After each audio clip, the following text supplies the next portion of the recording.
Joining me now is Douglas Murray, Associate Editor of The Spectator and the best-selling author of The War on the West.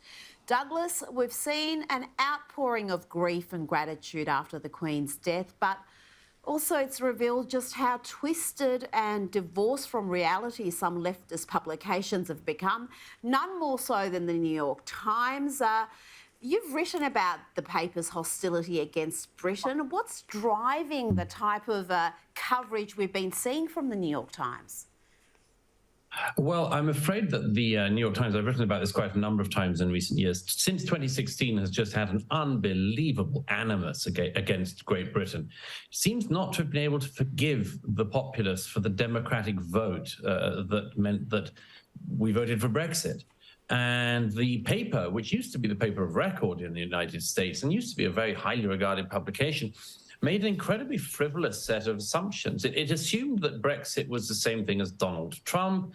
It assumed that Brexit was somehow against the international liberal ideas of the New York Times. And so for the last 6 years, it's run a campaign of defamation, slander, and libel against the United Kingdom. And a quite incredible campaign. I've documented it. It's just, sometimes it's just ludicrous, like its culinary section will claim that people in Britain are basically still living on gruel and mutton. Well, we're on Sky News Australia today, and they are interviewing Douglas Murray. And as you can see, yeah, there was an article in the New York Times in the wake of Queen Elizabeth II's death some time ago. And of course, they're calling the British Empire, saying the British Empire is based in racism and hatred and slaughter and all that sort of thing. Yeah, like they know. And the New York Times, I mean, we all know the New York Times has just become a complete leftist rag.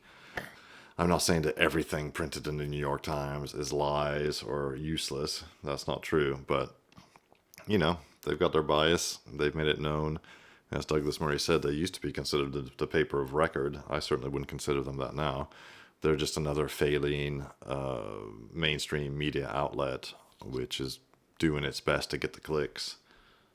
Sometimes they get just basic facts wrong, or they just get a gob left winger to say, for instance, that Britain's a racist country. Usually, by the way, an ethnic minority British person who claims that Britain is racist, yet weirdly is still in it. And then this week, I think the paper hit what is just a new low even for it. Within hours of the news of the death of Her Majesty Queen Elizabeth II, the newspaper decided to immediately run an incredibly hostile piece by a left-wing non-entity academic talking about colonialism, empire, and the crimes of colonialism, and that Elizabeth II had much to answer for, and this sort of thing. They didn't even leave it 24 hours before doing this. And we've seen in the days since other left-wing media join in. CNN, MSNBC, they've all decided to display not just animus against the Crown and against Great Britain and the Commonwealth, they've also decided to display their extraordinary ignorance of history. I mean, they seem to believe that, for instance, Elizabeth II oversaw the empire. They seem to believe the British royal family made its wealth from colonialism. They seem to think that the colonial era was so terrible that the Commonwealth countries must have been strong-armed into joining the Commonwealth. They've totally ignored the fact, of course, that every Commonwealth country's leadership, quite understandably, has been expressing their mourning and grief for the loss of Elizabeth II. And why would that be if she was such a tyrannical ruler? Only because that's in the head of these very twisted, spiteful, hateful people like the New York Times. It's quite amazing to watch and very disturbing, because it's a reminder, if I can say so, that, institutions like the New York Times used to be great institutions, and they've been destroyed by hatred. And that's the exact opposite of what Queen Elizabeth showed in her own lifetime, which is that you build institutions with love and loyalty. And that's something that the CNN, MSNBC, the New York Times, they wouldn't understand the language we were speaking in there. No, and it's not just the hate. As you said, it's the historical ignorance, which is astonishing, particularly when it comes from people you'd think would have a grasp of history. They're academics, they're members of the media, the working media.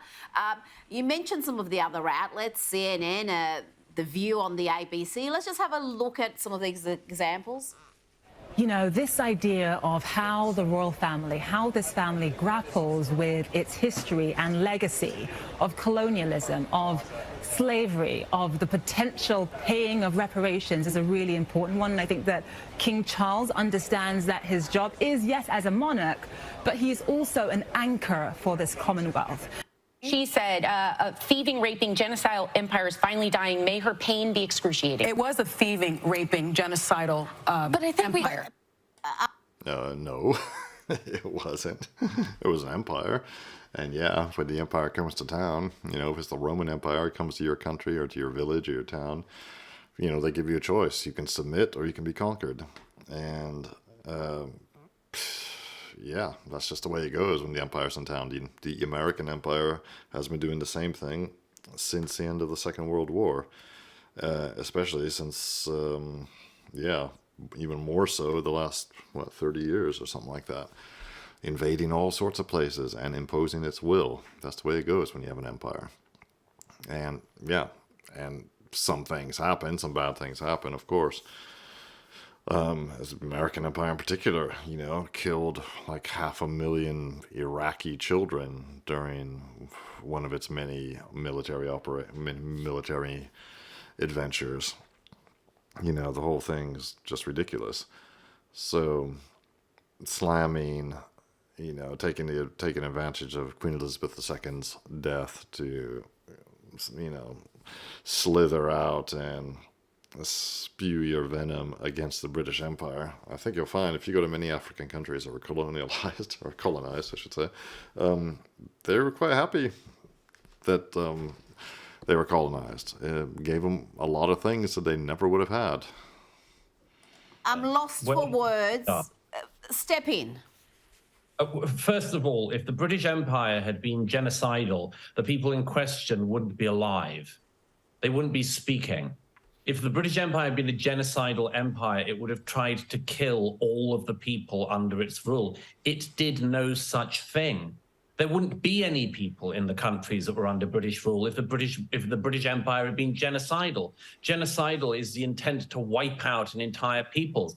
The British Empire never tried to do that anywhere. That's the first thing. The second thing is that absolute moron we just saw first from CNN talking about reparations. She has no idea in her own racist hatred that Britain paid reparations 250 years ago.